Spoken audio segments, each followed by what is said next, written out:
He's a big boy. He's a big boy. He's the big boy. He's the biggest boy. He's the biggest boy. He's the biggest boy. He's the big boy. He's the biggest boy. Welcome to the Poverty Palz podcast with me, the Crackland. And me, the Cannibal. It's him, the Cambodia. I think thanks to me, nobody's gonna call you Crackland anymore. Everyone's just gonna call you Love. No, it's not true. I would never. But also, yeah, it's probably better because people mispronounce it less. It's an easier name to pronounce, that's for sure. Yeah. Even if I also got someone asking me about this. It's like, hey, Kumbel, why do you keep calling him Love? Is that his actual name? because we you know fuck? What? We fuck. That's why. No, yeah, no, it's like no, but I think that's like a thing we kind of looked over and maybe should explain. Okay, so my name is Love, or though in Swedish it's pronounced Love. And it's a Swedish name. It's not horribly uncommon. It does exist in there, but due to years of talking with other English speakers, with Love on Skype, I've just gotten used to calling him Love whenever I speak English with the guy, which is like all the time. Yeah. Which is also a weird thing. It is a weird thing. But that's also brought on by the fact that we are so used to speaking English with each other due to we used to talk with a lot of English speakers back in the day on Skype. Yes. And now it's just like we only whip out the Swedish when we're around other Swedish people. Yeah. It's a weird situation, but at the same time, this is why we are pretty goddamn fluent in English. Yeah. And also, we know how to hide our accents a little better than others. Yeah, exactly. I can fucking go into Texas and they don't even notice that I'm Polish. Exactly. It's perfect.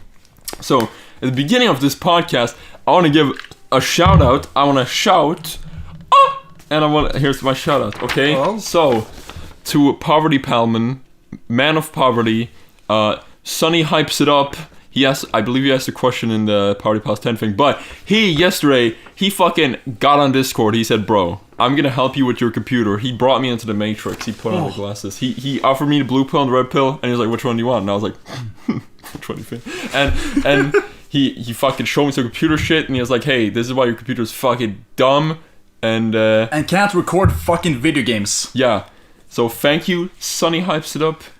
You're a beautiful little boy, and I'd hug your dick. So look forward to Poverty Palz Gaming, keeping up with the latest releases of high-definition video games. We'll play 4K Ultra on your tiny little laptop, or actually no, we recorded specifically at your place because you got a big computer. Yes. Yes. God, I had a big chonker. Fucking goddamn. So, Kumbel's cat is Garfield, and your cat is normal. We've come to realize this recently, and it was a crazy moment because Kumbel's cat looks exactly like Garfield, mine looks exactly like normal, and if they got together, oh boy, Kumbel's cat would like beat up. You say crazy realization, but my realization of that was just like, oh yeah. Fuck you, Kumbel. It was mind blowing to me. I say this because I just want to kill this Garfield thing. How dare you? Well, if you want to do that, you're gonna have to go to Jim Davis's house. Jim Davis is not the reason that you still keep doing this. I honestly think... if he died, you'd still do this. Here's what's gonna happen, okay? I come to Jim Davis's house. He's got the security... The Nazi party didn't die with Hitler, and so... Yeah, but listen. Even if it should. That's why the government has said that they're not going to give James Davis a proper burial, because they don't want people to congregate this place. Exactly. So here's the plan. How I'm gonna kill Jim Davis. I'm gonna go to his house. He's got security guards wearing Lord Garfield outfits. What the fuck? It's like the guards at the Royal Palace. How they're all wearing like... They got the big furry hats, but it's orange. Yeah, exactly. Yeah, exactly. That's the other stories. Yeah, perfect. And I take him out. I put some lasagna out there to get distracted. They run away. Mm-hmm. I go into his place. I find Jim Davis. He's in this little place. He's drawing Garfield fucking... Rouge the band, and I walk into the room and I say, your days are numbered, pal, and then I fucking smash him in the face and he's like, finally, yes, oh yes. He dies. You know, that inspired a topic of questions. Okay, so you know the artist for Astro Boy. Yes. Remember that whole thing came out where like his granddaughter found like a bunch of lewd sketches that he had drawn? I did not know about that. They were furry too. Oh damn! So you know it's good. That's amazing. Hell yeah! That got me thinking. Like, what are some like famous artists that aren't actually like who haven't been openly drawing nude pinup stuff like Bruce Timm? But you think might have actually, probably has some hidden little sketches. I think there's a lot of artists, and one of them, there's one I know, which is the guy who invented Superman, the guy who drew him in his later years. He was, dominatrix stuff, right? Yeah, he had to. I don't know. No, we're talking about the Wonder Woman thing, whatever with a fight. Well, I do know that I saw some like the guy who drew it also was really into BDSM. Yeah, and would draw that stuff. Yeah, exactly. So nice. I always encourage this stuff. Actually, yeah, exactly. I'm not the kind of guy who goes like, "Ooh, how funny that he draws this stuff," because I'm one of those people. God damn it, dude! I'm gonna go on Twitter. Cool, I'm gonna be very funny. I'm gonna go on Twitter. I'm gonna respond to a poor thing. I'm gonna be like, "Horny police, you're horny." You're a furry, dude. You're weird. Yeah, but. The Superman guy had to resort to drawing porn in his final years because he couldn't sustain himself because they wouldn't give him the license. Oh, yeah, that's just the sad part. Yeah, the sad thing. Yeah, when they turn to porn is when they have to. Yeah, and not because they want to. That's a fun one. That one.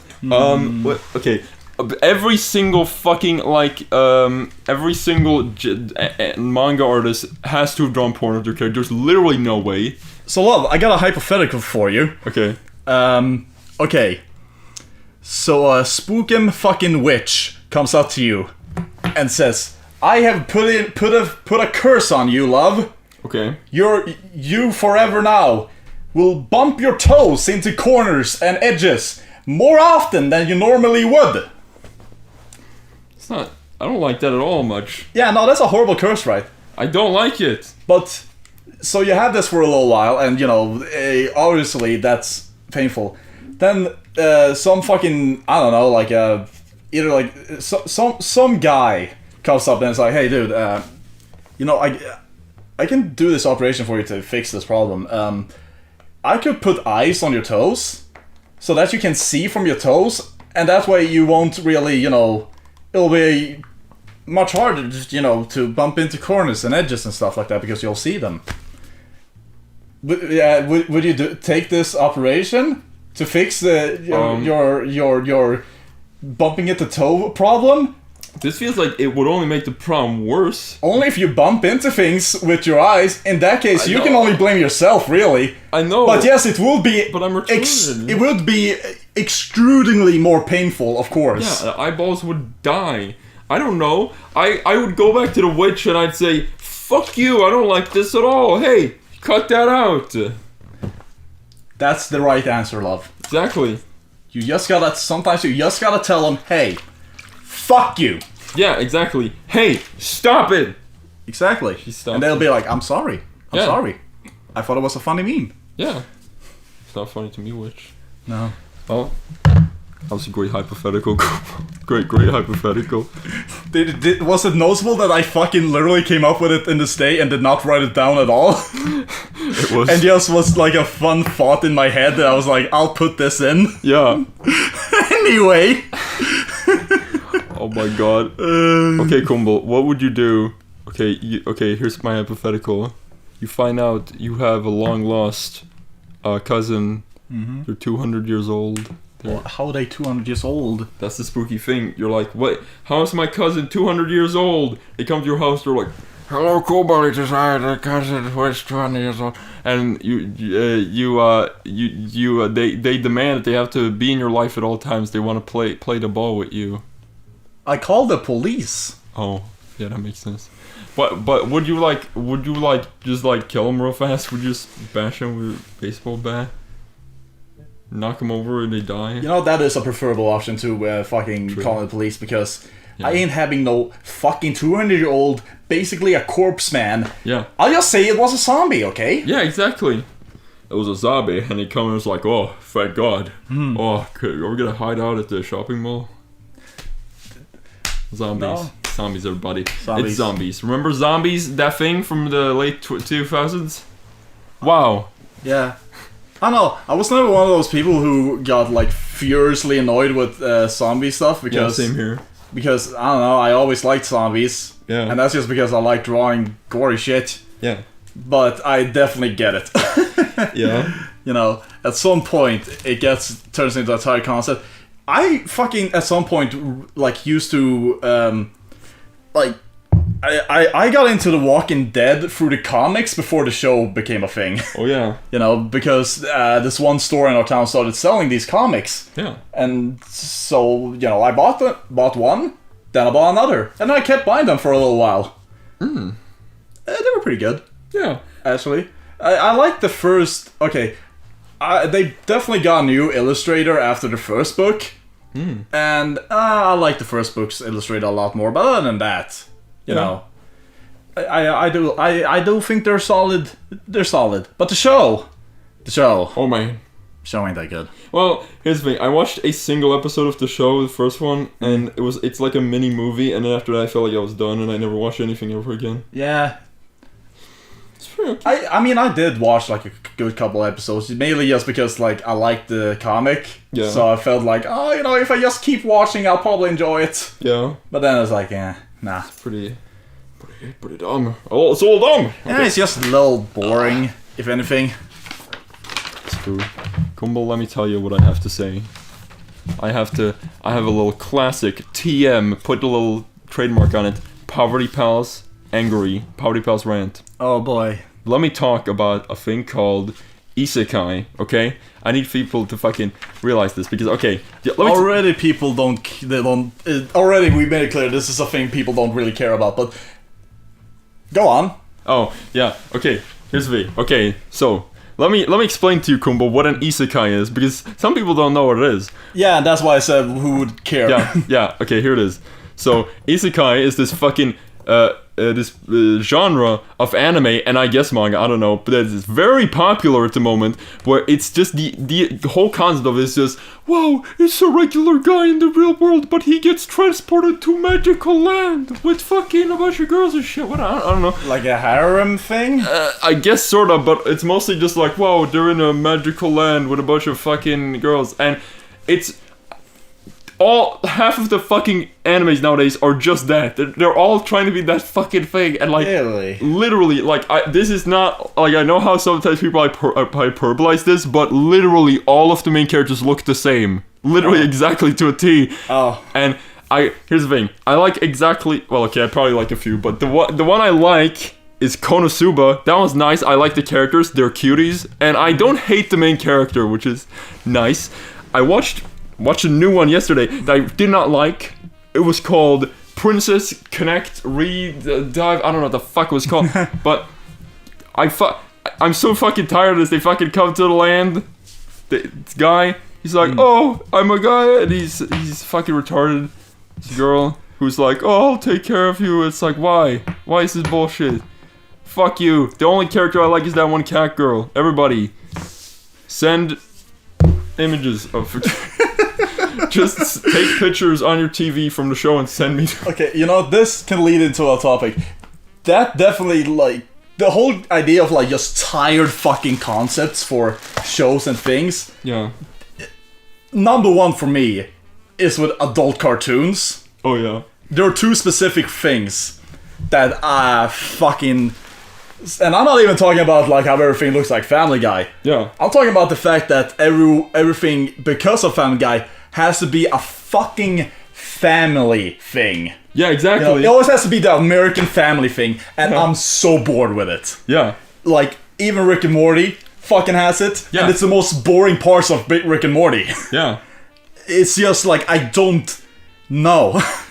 I'm tired of it. It is so dumb, and there's like always the fucking like main character, like asshole dad, who's like, hey, I'm the main character, it's like he's like fucking, he like punched his kids, like funny meme. And it's just me, and the fact that I know why they do it, because it is safe. Yeah. You know, but also another fucking thing that's becoming I feel is becoming the new, family, safe, like the safe option of having it be a family is what BoJack Horseman kind of did with just being it like a millennial settings of a group of friends. See, I like that one way more. I like that setting better. That one can be fucking dried out though. I mean, just look at the whole thing with the goddamn the what was it, star signs or fucking whatever. I don't know. It was this thing where it's like, oh, every character is like one of the fucking like Sagittarius and Scorpius, and you just look like BoJack Horseman but fucking worse. Oh yeah. Let me tell you about a few adult shows that I don't like that have aired recently. I guess within the last few years. I don't get why do people like F is for Family? F is for Family, more like F is for fucking shit. Hey, I heard people like that one, but yeah, because that's fucking Bill Burr in it, but he's not funny in it. He's not funny in it at all. And it's just this like the only weird thing about it is like, oh, it's a family in the 70s. Wow, this is crazy. And that could be fun. It could be fun, but it's not. Thank you, everybody. Listen, F is for Family's not good. Don't watch it. And also, you know what's even fucking worse? I can't remember what it's called. Was it Paradise PD or something? Yes, Paradise PD. The guy who from fucking Brickleberry. We watched maybe one episode, and we wanted to fucking kill ourselves. It was so fucking bad. Yeah. Ugh. Oh my god. Another one. This one, okay, this might be a controversial one, especially I think people who watch Party Pass might like this one, I'm not sure, but Tuca and Birdie, I really did not like that one. I heard people really love that one. I have no opinion because I've never seen a fucking episode of it. It's like they're trying to do fucking wacky off-the-wall animation, but one, they're not funny, and two, they're using stiff BoJack Horseman-esque animation. It's like, you can't do that. You can't do that. All I'm saying is that there's not enough shows like Super Jail. Yeah. Adult animation, I mean. Yeah. There needs to be more adult cartoons that isn't just focused on the common American family, and it's more just, hey, take the idea of animation being wild and just pushing it to the extent, but also throw adult themes in there like violence and gore and nudity. Yeah. And also make it weird and abstract and a terrifying nightmare. No. Which is kind of what I think both of us are kind of trying to do with our projects. Yeah. You're saying? I'm gonna say this. Okay, here's what I'm gonna say. I'm gonna be fair to Rick and Morty. I honestly think, as much as I got tired of Rick and Morty at some point, it's probably in the upper echelon of adult animated series. Compared to other animated shows, it's actually really good. Yeah. I definitely don't want to watch it again. Yeah. But season 3 kind of ruined it. Yeah. Again, with the whole family fucking angle. It's like the fucking... I don't know if we mentioned this, but it feels like, the whole... just... random fucking romance stuff in Twin Peaks. Yeah. It's just like the part where it's just... I'm just kind of waiting for the fun. Yeah, exactly. We literally fucking just, push the fucking, oh, yeah, speed up thing. We sped it up. Yeah, for a couple of scenes. Specifically the ones with James. For people who watch Twin Peaks, you know what I'm fucking talking about. James is such a fucking boring character. It is. He was always... And his fucking, little thing with... Ugh. Yeah. It's just I'm got so fucking tired of this stiff-ass fucking guy. Loser? Yeah, it's just...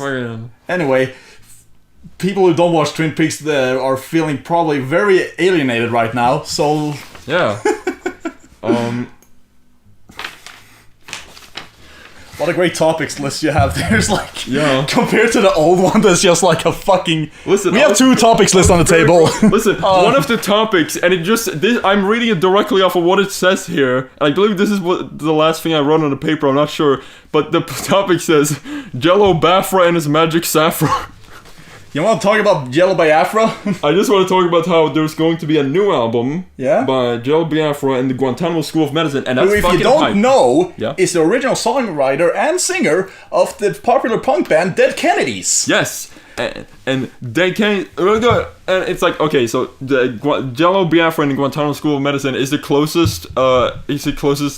Something comes to one of my favorite bands still being a thing. Which is cool. Yeah, kind of like the rivalization of... It's just like it's just Yellow Biafra at its very best. Yeah, exactly. Yeah. If anything, it just shows that the reason that Kennedy's was so good was because of Yellow Biafra. Yeah, because definitely. Yeah, and all the members from Dead Kennedys who are still touring. Dead Kennedys is nothing but a fucking cover band at this point. Yeah, and they're all kind of assholes for the way they screwed him over. Yeah. You want to talk about that story for people who don't know? Because it is an interesting one. Yeah. I'll let you start because I think you know a bit more than I do. Well, I guess okay. Here's what happened. So Yellow Biafra. So it's like 1986. I think Dead Kennedys fucking. No, it was 1987. I think Dead Kennedys fucking. They split up. They were like, no music. And then in the 90s, I think there was a weird lawsuit where the other Dead Kennedys wanted to use one of their songs in an ad, and Holiday in Cambodia. Yeah, exactly. And in an ad for Levi's. Yeah. And if you know anything about Dead Kennedys, they would not put a song in a fucking Levi's ad. Yeah. Yellow Biafra would not fucking have that, and he did not have it. Yes, and he fought back and was like, no, not doing that. But then there was something like where like. I don't know how this happened, but the Dead Kennedys got the rights to the catalog itself. Yeah, and also merch stuff. Yeah, exactly. Definitely. Yeah, I don't know how this happened, but yeah. But basically, there's a reason. If I have a Dead Kennedys patch or anything like that, if the little trademark thing does not say Alternative Tentacles, which is Yellow Biafra's label, I usually cross it out. Yeah. Just out of spite. Yeah. Because of that whole thing. Yes. Because it's like really fucking scummy and just goes against everything that Dead Kennedy stood for. Exactly. It's just what the fuck. What the frick, dude? Yeah. I think that's like the only when you talk about punk rock and the concept of selling out, that is an interesting topic sometimes. Yeah. And I would say I wouldn't. Okay. I think I finally understand lately the reason why there was so much hate against Green Day in the punk community, specifically just because here's the thing about Green Day. I don't hate them. Yeah. Because I do think their first releases, up to Dookie, including Dookie, are solid stuff. That's good fucking that's really good melodic punk, I think. And I'm not a big fucking Green Day. Like I don't really know much after that. Okay. Yeah. But I do know that that it's not something that like if someone thinks of punk rock, you should not think Green Day after Dookie. Yeah. You know what I mean? Yeah. Because if you go up to a funk and be like, yeah, punk rock Green Day, you are going to get a look. And the reason for that is just because there was definitely a time where, the number one punk band, in quotations, was Green Day. Yeah. Like, and that sparked a lot of, anger within the deeper parts of the punk community. Yeah. That aren't Moldoffs. Yeah. Who are, actual punks. Who would go like, like if they said like, oh, Green Day, punk rock, they would go like, what the fuck is this? Yeah. So, yeah, it's like not to sound like an elitist punk or anything, but I do finally understand really now why there was so much hatred against Green Day. Yeah. Just because they were a poor fucking, at that time in the 2000s, a really poor depiction of what punk rock was. Yeah. It was not angry or loud or snotty. It was safe and melancholy and self-absorbed, like mostly just about your own feelings and less about the social climate and stuff like that. See, I I like random Green Day songs here and there, but the only thing I have to say about them is that I wouldn't call them punk, but I do like some of their songs. That's the thing. It's like I wouldn't call them punk, but that doesn't mean they're a bad band. Yeah, you know, that doesn't mean they're shit or anything like that. I mean, they are now, but you know, no. Well, that's gonna happen. Yeah. No. If anything, okay, love. If I say punk rock, what is like the most defining band you would say? The most faithful to the whole of it. Honestly, probably Dead Kennedys or Sex Pistols is probably the first thing that comes into my head. Yeah, definitely. Yeah. I would, if we were to go to like some, how you say, like after the 90s. Yeah. I would definitely say Rancid, personally. Probably, yeah. Because they're definitely ones that, you know, stayed true to the whole punk rock fucking thing. Yeah. Where it's just like, you know, if you're gonna take inspiration and experiment, you take it out of things like reggae or oi, because that's what they did. Yeah.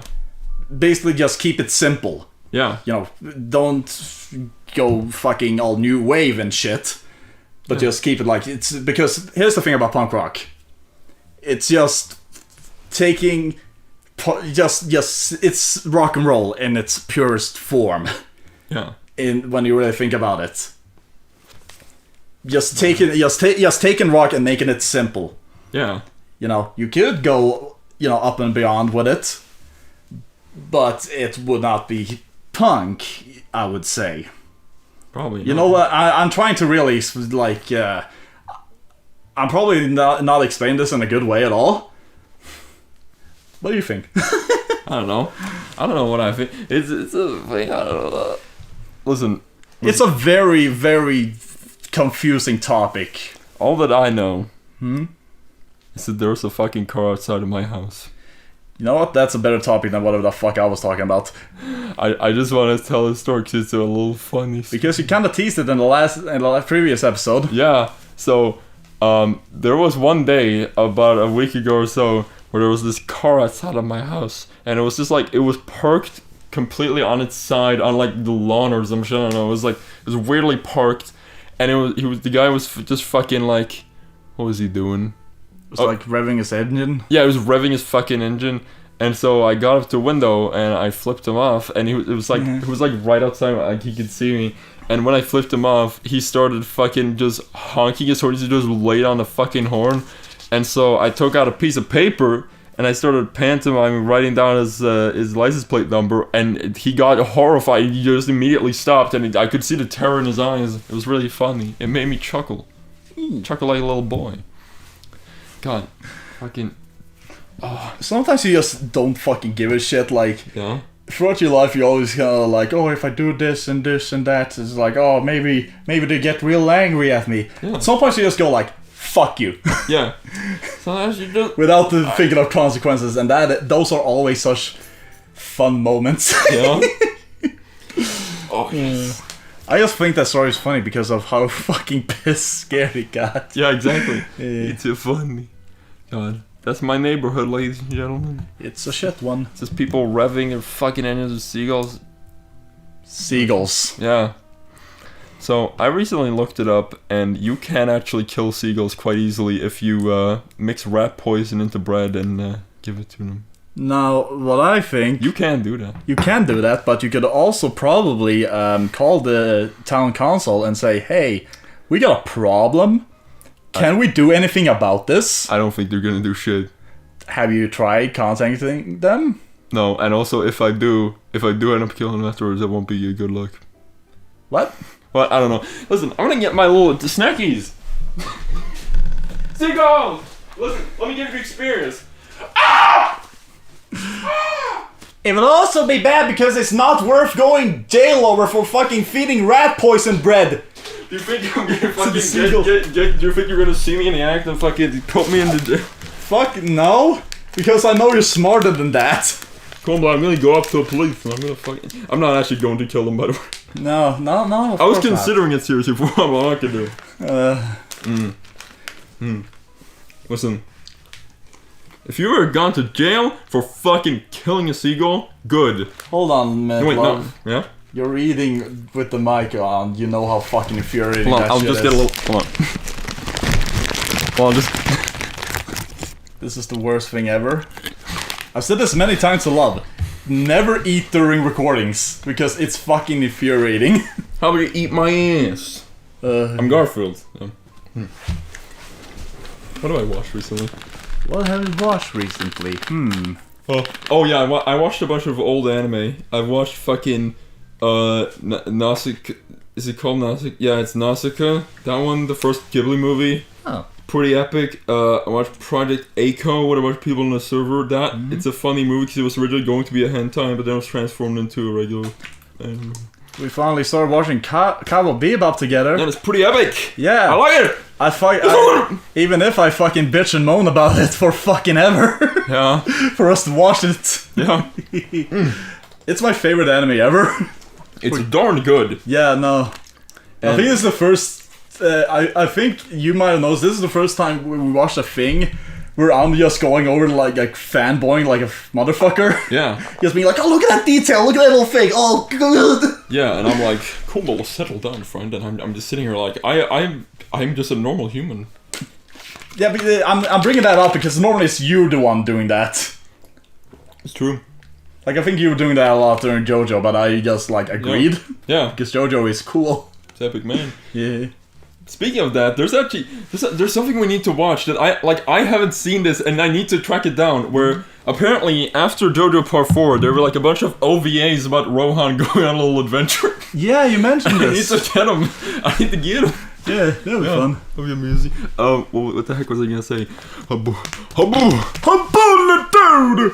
Oh, I don't know.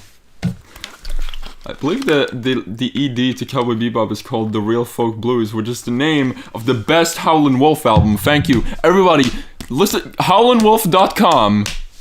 Yes. He's a good man. Hey. He made Smokestack Lightning, right? He actually did, yes. Yes, I like that one. Yeah, I like his voice. It's very out of place in the 50s. That's the oh god. Lord, Captain Beefheart literally just ripped his voice off completely. It's just that voice. I remember watching some documentary around that time. Wasn't this one guy, black musician who was like super like his whole thing was being like a witch doctor? Yes, it was Jay Hawkins, Screaming Jay Hawkins. Yeah, I think he was like the inspiration for like Alice Cooper and stuff like that. Definitely. Yeah. And he made that fucking song, I Put a Spell on You. Yes. Which was recorded while he was very drunk.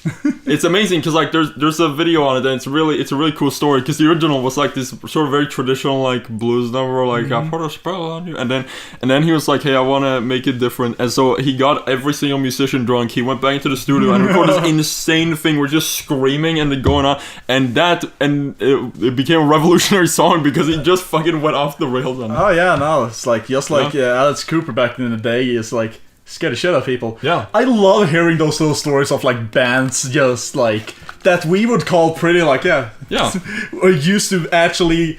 Remember how with like Black Sabbath, how they locked the fucking doors, and people were like, when they played the song Black Sabbath, going like, bam, bam, bam. Yeah. They were fucking like banging on the door.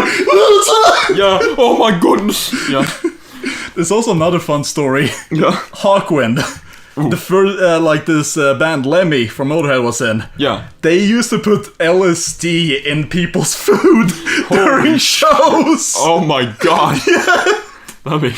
You need to fucking Hawkwind. They did so much weird shit. Yeah. I remember this one story from Lemmy's biography where I don't know which member it was. I don't remember, who it was, but they were on a stage that had like a moat, basically. Oh. And one of them dressed up as like a frog. Oh. Of course, everyone there is high off their mind all the time. Yeah. So he dressed up as a frog and started jumping around. Yeah. And he fucking fell off the stage into the moat, and I think he might have fucking like sprained his ankle. Oh my god. And Lem was just like, I'm not gonna help you, you fucking idiot. What the fuck are you doing? Yeah. It's like, he was just done with his shit. It's like, what the fuck? Damn, man. That's just, Also, there's this fun thing from the Lemmy documentary where they interview Mick Jones from The Clash. Oh, yeah. And talk about Hawkwind. And it's like he was like, oh yes, and they had this, topless girl, and, we just ogle looking at her breast, It's like, it was educational for the young lads, That's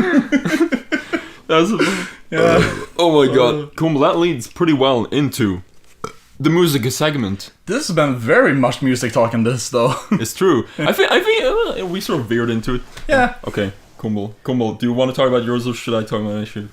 Hold on, I did have another topic first, though. Okay, what is this topic, Kumbel? Prisons. Prisons, okay, Kumbel, talk... What's a prison? Well, I was gonna bring this up in the last episode because I recently watched a documentary about Love Now. Stop. I'm not talking, don't worry about it. Okay. I recently watched a documentary about Japanese prisons, about the prison system in Japan, and just how cruel it actually is. Huh. So here's the thing. If you compare like an American prison and like a Japanese one, a Japanese one is like they treat you like a soldier, basically. It's very strict, extremely strict. Yeah. Like you wake up fucking certain time, you all get together and you march to this fucking place where you work. And then, like, you just work there for a bit on whatever the fuck they do there. Diggy. And they have to, like, if they want to talk to someone, they have to, like, raise their hand. Oh. And ask for permission. And then, of course, at a specific time, they get break. And basically, it's like, in American prison, you're kind of more free to, like, roam around and, like, engage with other prisoners. You can't do that in a Japanese prison at all. They are always keeping an eye on you, and you're always, following this strict routine. Yeah. And just, yeah. It's really, it's like interesting just to see this footage of like all these prisoners like marching off to the fucking workplace, as bad as that sounds, at the very least, you won't get stabbed by inmates. Yeah, but the thing is, it's just like it drains you mentally. Probably. Just the lack of just human freedoms. Yeah. You're not allowed to express yourself, really. Yeah, that is true. Yeah. It's just very regulating. Yeah. And it's just, it really fucks with you. But I think the biggest problem about the Japanese justice system is, I don't know if you heard about this, but they work on a system where it's like, if you're arrested, you're just assumed guilty. And if you say you're not guilty, they're going to make it. They're gonna do everything in their power for you to say that you're guilty, even if you're not. Yeah, false confessions are really easy to get out. No, they do fucking like. They really play like fucking psychological warfare on you, man. Yeah. Like they have this guy who like they go to and interrogates you, and he does things like he has this like hole puncher on his desk, and he'll just fucking point at you with this fucking needle, and just like basically like this, like tell me everything you know, like this, just fucking inches from their face. In a stabbing motion, and they also do things like they'll fucking hold them against the wall and scream at them, insult them and shit like that. Really just break you fucking down. Yeah. Until you fucking admit, and that is pretty fucked. Yeah. Ooh. Yeah, it's very fucking hard. And the reason, I should probably say that the reason they fucking do this is because here's the thing about Japan. As people know, it's a machine. Yeah. The way it's run. Yes. And if you break away from, what is assumed of you. Yeah. You're just gonna be very, put down. Gonna be an unhappy little lad.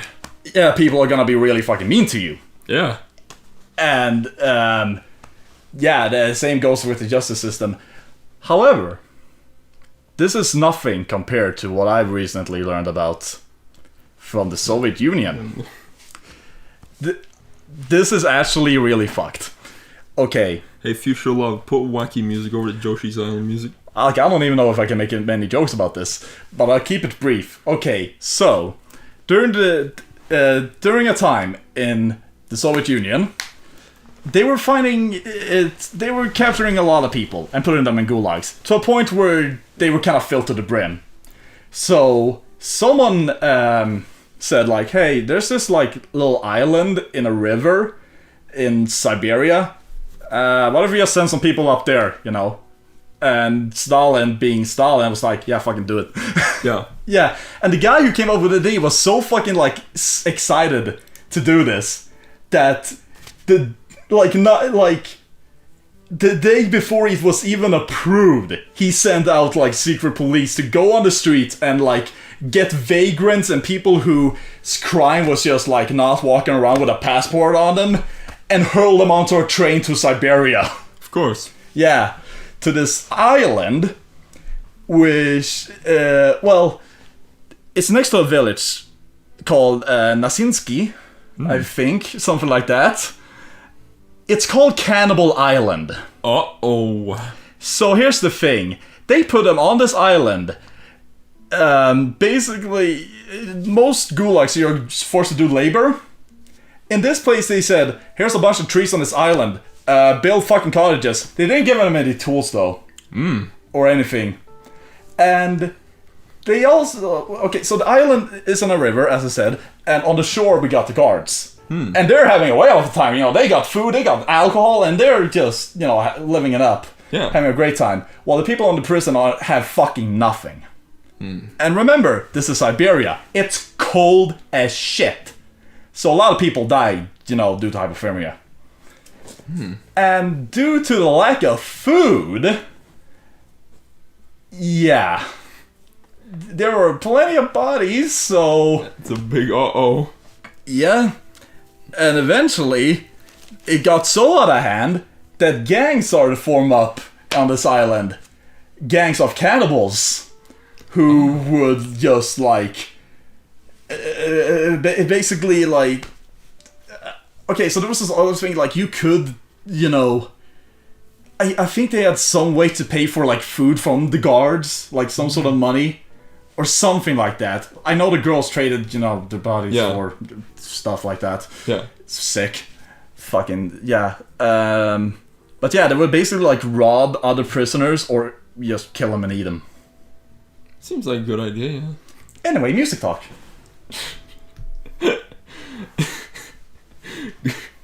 Oh, okay. Sometimes my brain is just filled with horrific shit from history sometimes, and I find it fun to just talk about them. Was that too much for you, love? I'm sorry. I was just gonna ask you, like... There are many other things that I could have brought up, but didn't. I know. That are also really bad. I don't know. Okay. Hey everybody, it's music time. It's time for the I hope that wasn't too much. Listen. It's music time, everybody. Why is history so dark and interesting at the same time? Anyway, I'll let you start. Okay. So the first thing I'm gonna talk about is Igor. Talk about Igor. Okay, so let me tell you, everybody. Igor is an album from 2019. Wow, that recent? By a man called Tyler, the Creator. Yes. Who made a line of shitty, horrible albums that nobody liked, except probably a few retards.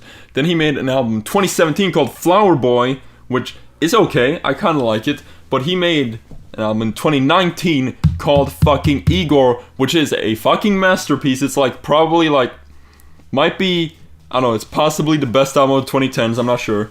But it's a darn good album. It's like, it's weird, really weird and experimental, and I enjoyed it a lot. It's a rape album, but I said that in a weird way. What the fuck? A rap album, I mean, and yeah, but I was trying to say it in a wacky way, but then I realized that it sounded weird when I said it that way. But it's very much very soul inspired and a lot of weird instrumentation on it, and it's a big thing of that, and there's cool shit on it. And the first song on the album is my favorite thing on the album. It's really good. It's cool. Make me scream. Mm. Then Let's see here. Second album, The Stranger by Billy Joel. Everybody, you think Billy Joel is a man who made a funny song about who started the fire? A man who play a piano? Yeah. Fuck you, he never played. Why don't you play an electric guitar? He never played a piano in his life. This is a rumor, okay? Wow. The Stranger by Billy Joel is a good album. It's darn good. It's probably the best thing he ever made. And it's sort of like some middle ground between Queen and The Night Fly by Donald Fagen. But also, I don't know. It's really melancholy and weird, and I like it. It's cool. Then we got, do you like this little thing? You wrote DK, and in brackets below it says Donkey Kong, even though the DK we're referring to is Dead Kennedys. Yes. Yesterday, I listened to In God We Trust Incorporated again by Dead Kennedys, and that album is fucking... Well, okay, I suppose it's an EP. That EP is fucking insane. Yes. And it's definitely the one they went the hardest on. Yeah, it's probably the most fucking insane fast thing I listen to on a regular basis. It's amazing how dense it is, because it feels like an entire album despite the fact that it's only 14 minutes long. I don't remember exactly the songs on that album, but is that one with Keep On Factory? Yes, it does have that one. I like that one a lot. Yeah, it bothers me that on Spotify, because the new fucking Dead Kennedys management is retarded. They used to fucking combine the Plastic Surgery Disaster and God We Trust like CD thing, and I don't like that, because it's not like Plastic Surgery Disaster at all. Plastic Surgery Disaster is its own thing, and it's my favorite Dead Kennedys album. It's dang good. Yes. But yeah, I like In Gosh We Trust. It make me squirt a little. And let's see here. Triplicate by Bob Dylan. It's an album he did in 2017 where he sings a bunch of random covers of 50s what would it be? I don't know, Frank Sinatra-esque ballads, and the album is it's the chillest damn album in existence, and it sounds really good. I really like that. Everybody put on Triplicate on a late night. On your MP3 player. Exactly. Get your MP3 player from the Get your iPod. Get your iPad. And I only got one album to recommend. Stop. Don't reach for your goddamn snacks. There's this one punk album that I've just recently really took the time to listen through. It's by this German hardcore punk band. Yeah. Called the Sperm Birds. The album is called Something to Prove / Nothing is Easy. And I really love this album not only because it takes a lot of inspiration from stuff like Dead Kennedys and Agent Orange, so it's real good, but also I just love the topics of a lot of the songs. One of them being my favorite one is called Try Again. A lot of these songs are basically about just, hey, realize what the fuck you want to do and actually go for it, you know. Basically, there's this line in the song that just says, now I'm not here to preach to you or tell you what to do, but you gotta, just think about what you want and what you want to give, you know? Yeah. Yeah, basically just a song like, hey, what do you want to do with your life? And, if you're gonna do it, stick with it, for fuck's sakes.